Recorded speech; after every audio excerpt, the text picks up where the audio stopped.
sa pagpamati sa pulong ang pagdagang sa atin niya, beloved Pastor, Pastor EJ.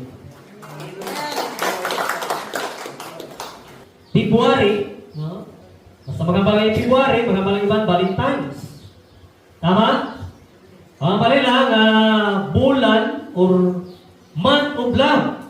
No? So, kung yung mga taon, di naman kailangan tang maghatag flowers sa itong mga mahal sa kabuhi. Kung February, bisan, other month, pwede ka maghatag. Bisan araw ng mga patay, pwede ka maghatag. Tama? Oo! Hindi man necessary nga. Pag February, mahatag ka ng flowers, mahatag ka ng chocolates, di ba? Mag-import ka, hindi necessary. Kaya every month, every day, as a Christians, is love. Valentine's, kumbaga. Pero kung ilang taon yung Biblia, wala man nakabal Valentine's sa Biblia, tama? No? Kaya ang Valentine's ni Pan, ang Valentine's, isa ni ka-ritual sa mga pagano, na kung saan, kung diin, nga ang mga babay nga, kumbaga, gipanganak, or mga babae, kinahalan nila silang mga leader.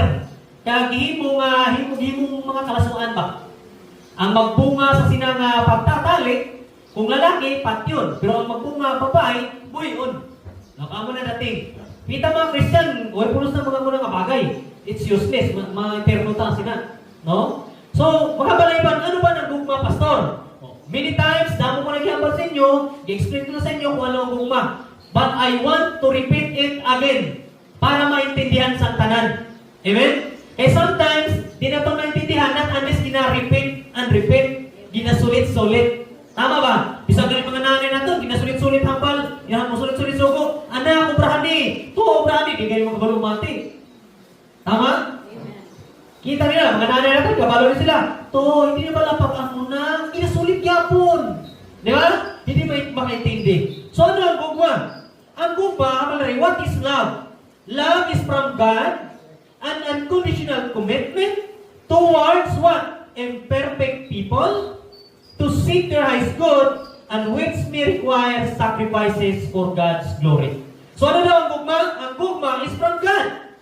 So matutulog na gugma, halin sa Diyos, kag iya sa Diyos.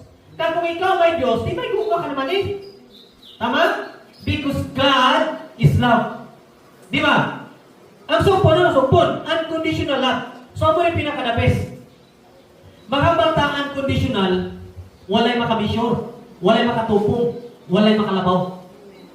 So, in other words, kung ikaw mag-ubra sa maayo sa inang tao, hindi ka mag-expect na inang tao mag-imo sa imo sa sobra pa sa gimo mo. Why? Itaw eh. Especially pag wala Diyos,